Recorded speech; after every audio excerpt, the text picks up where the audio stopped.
Dubash, if I can start with you. We have a long way to go to achieve many of these goals that have been set late last year.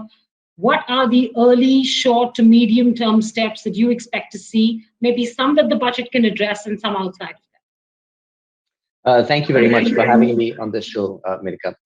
I think the scale and scope of the ambition that the Prime Minister laid out for the first time, sort of a long-term goal of net zero over quite a long period of 50 years, demands now that India start thinking about episodic, opportunistic, short-term immediate actions to a more systematic long-term action, which is not to say that immediate budgetary measures aren't important. They are. But I think we now need to locate that within a much larger systemic framework. So in the past, it's been a little bit of renewable energy here, but quite a lot of renewable energy here, energy efficiency programs, and so on.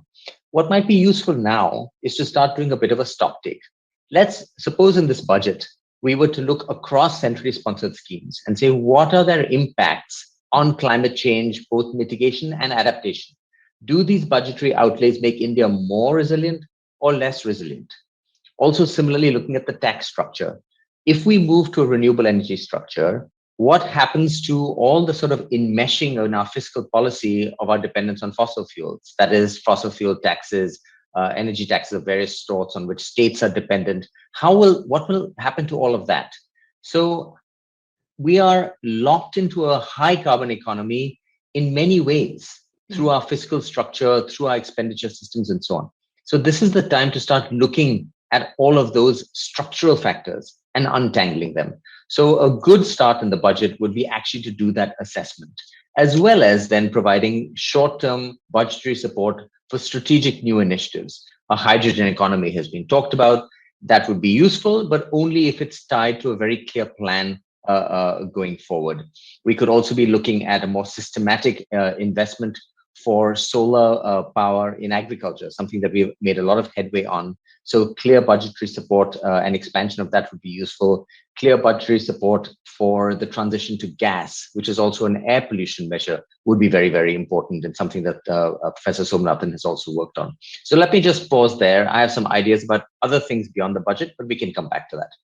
All right, I will come back to that. Professor Somnathan, how do you view the immediate steps that need to be taken, some of which, like I said, the budget may address or may at least put into context, if not directly, immediately provide either resources for or a plan for?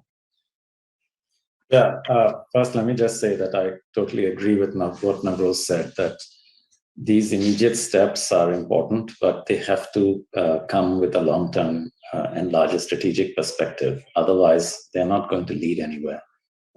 And there is a tendency to do this thing that, okay, this budget, we have these steps and these plans.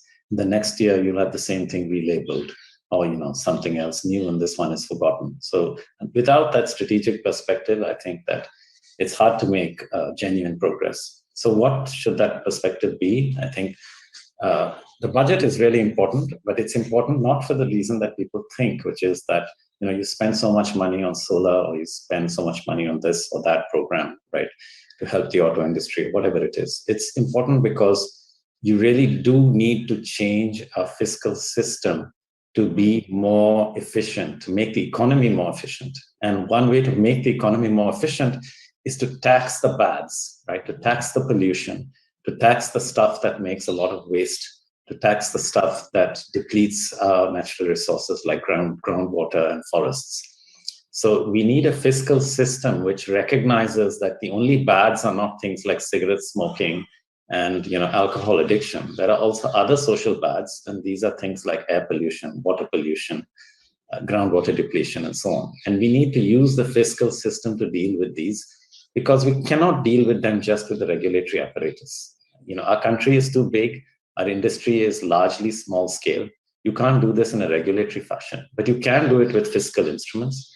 You do need to reorient our tax structure to recognize that we need to tax bads at higher rates, and we need to support and subsidize those things which substitute for those bads at good rates. So that's why it does make sense to subsidize solar energy, but just doing one program here or one program there, that's not going to get us where we want to go. we do need to take that larger strategic perspective. Let me just give you one quick example. We have a huge problem of plastic waste, right? And the Prime Minister has announced the Swachh Bharat, which has had various components in the last several years. And some progress has been made on some dimensions. But if we want to really deal with this problem, we cannot do it without fiscal instruments. We have to recognize that just like there are petroleum taxes and there are coal taxes, right? And these are fuels that cause pollution. Plastic is a good that causes a lot of pollution. And we need to tax that good at the source, which is where it comes out of the refineries, right? So that is the sort of strategic perspective that we do need. Of course, those taxes can be refunded if it's shown that that plastic has been recovered and recycled. But that's the kind of strategic perspective that we need. And we need to do that across the board so that our economy just becomes less wasteful and more efficient and greener and cleaner, and healthier, because we cannot really progress economically without a healthy workforce. And if we have all this pollution increasing, we just can't do it. So that's, I think, the biggest strategic perspective.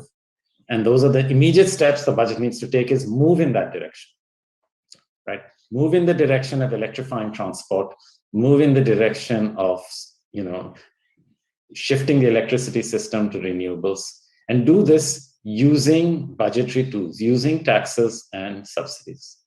That's if I could just come in, Menika, on this, I want to, I think Som and I are on the same page on this desire, on the need for a strategic perspective. And let me give a couple more examples of why you should not just have episodic incentives flung into a budget. Let's take electric vehicles that Som mentioned.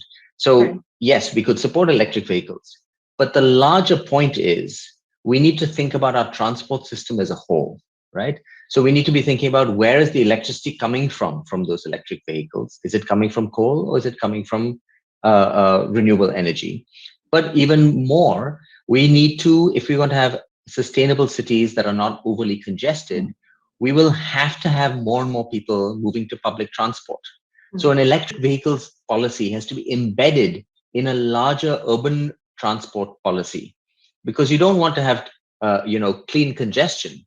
You want to actually have clean mobility. You want people to move. You don't want them to be stuck in traffic in clean vehicles, right? So it's a public transport approach we need to be thinking about, not just an electric vehicle approach.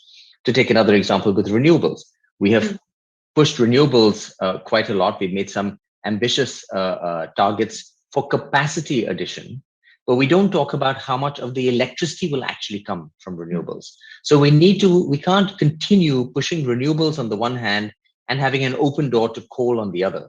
We need to actually think, the risk is that the renewable capacity that is built won't get used, right? That it'll actually be left idle if the incentive structure isn't right to actually use more renewables and use less coal. So we need to then be thinking about our coal economy. We can't strand the regions and the workers and the communities dependent on coal. So it's a 10-year at minimum transition away from coal dependence, right? And not just for climate reasons, because increasingly renewable energy is more economical. Som has a very nice paper showing that air pollution gains by itself justifies a shift to renewable energy. But this is a massive transition. You can't address it with a few points in a budget. It has to be embedded within a larger plan, right? So I think we should talk about some of those, of how we get to the point where we are framing some of those larger approaches, including in the areas of law and so on.